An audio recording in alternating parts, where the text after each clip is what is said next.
होननानै बुङोबा जोंहा UPPL गभर्नमेन्टआ फैनानै एसेबाबो जोंनि आइजोफोरनि थाखाय फ्रिडम मोनदों आरोना जोङो मोजांखौनो मोनदों जोंनो UPPLखौनो नांफिनगौ दा UPPLखौनो सापर्ट खालामो जोंनि जाम्फै बान्दोफोरखौ दालांफोरखौ लामाफोरखौ क्लियार खालामनानै होफैजानो लुगैदों आरो जोङो रायजोजों सम फैनानै जोङो रायज्लायफैजानो लुगैदों नैबे समाव 10 नं दबरगाव BTC बियाबनि नैबे वेस्ट महेन्द्रपुर गामियाव आङो दंफैयो बिनि BCDC जाहैबाय महेन्द्रपुर सरलपारा आरो बेवहाय गोबां रायजोफोर दं जि रायजोफ्रा मानो होनबा BTC बिसायख'थिया जानो बारा दान गैलिया सेप्तेम्बर दानावनो बे खुंफुंजानो थांगासिनो दं बे समाव फैगौ इलेक्सन बिनि सायाव बिथांमोना मा साननानै दं आरो सोरखौ बिथांमोना सापर्ट खालामो आं बे समाव महेन्द्रपुर गामिनि रायजो राजाफोर दं आरो आइजोफोर दं बिथांमोननिफ्राय आं मिथिना लागोन दिनै BTC बिसायख'थिया जानो थांगासिनो दं जिहेतु नैबे सेप्तेम्बर दानावनो जागोन बेवहाय नोंथांमोना नोंसिनि जौगानाय बा माखासे गोबां डेभेलपमेन्टखौ सोरखौ सरकार दायोब्ला नोंथांमोना डेभेलप जागोन बा सोरखौ गोहोआव लाबोबा नोंथांमोननि गांनाय उखैनाय बा जौगानाया जागोन बे समाव नोंसोर सोरखौ सापर्ट खालामगोन जोंनोथ'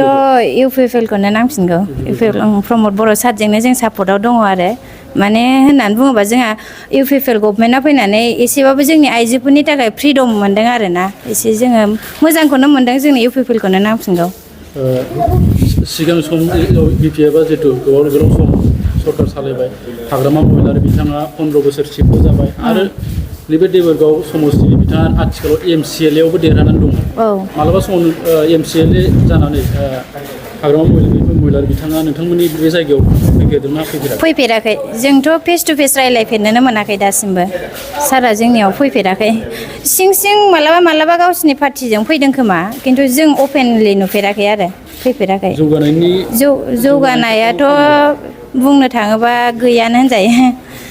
मा नोंथांमोननि जायगायाव ओनसोलाव मा जायगाया जौगायाखै बबे लामा बा माबा मोनसे मन्दिर मा जौगायाखै दासिमाव बुंनो थाङोब्ला गासिबो सिंनि गामि सिंनि लामायानो मोजां नङा होनजायो आरो दालां अनेक जानांगौ दङ जोंनाव दालांफ्राबो मोनसेबो गैया दासिमबो आंनि गामियावनो जाय गामियाव आं हाबा जादों बे गामियाबो लामाया मोजां नङा ओमफ्राय नै दाख्लैसो मोनसे MGNरेगानि खामानि मोननानै ग्रेभेल गारनानै एसे मोजां फैबाय आरो दा आथिखालनि सरकारा नायदोंना नायाखै नायदोंआनो होनजायो लासै नायगासिनो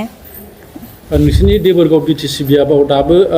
केन्डिडेटखौ फोसावाखै नोंथांमोना सोरबायदि केन्डिडेटखौ नांगौ बे देबोरगाव BTC बियाबाव मोजां जोंनो माने जोंजों जाय केन्डिडेटआ फैयोबा जोंजों खुला खुलियैनो लोगो हिसाबैनो खामानि मावगोन लोगो बायदि जेनेबा जोंजों फ्रेन्डै थानानै मावगोन बेबायदि केन्डिडेटखौ जोंनो नांगौ आरो खुला खुलि रायज्लायनो हानाय माने जों थांबानो लोगो मोननाय जेनेबा जोंनि नांगौखौ गांनाय उखैनायखौ मोजाङै सुफुंनो हानाय बेबायदि केन्डिडेटखौ जोंनो नांगौ आरो बिथांनिफ्राय मोनथिबाय आरो सानैसो आइजोफोरनिफ्राय मिथिनो नाजाबावगोन नैबे समाव जिहेतु नोंथांमोननि गामि बे गामियाव मा खामानिया दासिमाव जाबावनांगौ होननानै सानो जुदि नैबे फैगौ बिसायख'थियाव नोंथाङा सोरखौ हेफाजाब खालामगोन सोर सरकारखौ BJP UPPLखौनो सापर्ट खालामो जुदि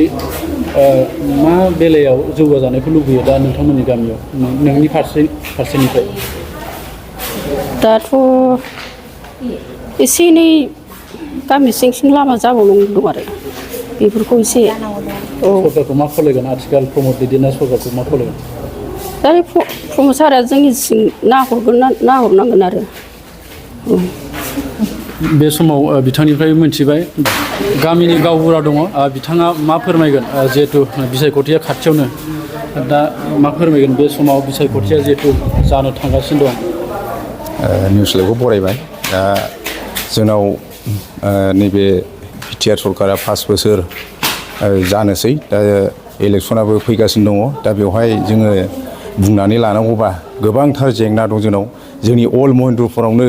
बांसिन जोंनाव गोदोसोनाय गामि होनबा जोंनावनो अल महेन्द्रपुरावनो जाम्फै बान्दो लामा दासिमबो जोंनाव गोदोनानै दं दा बे जिनिसखौ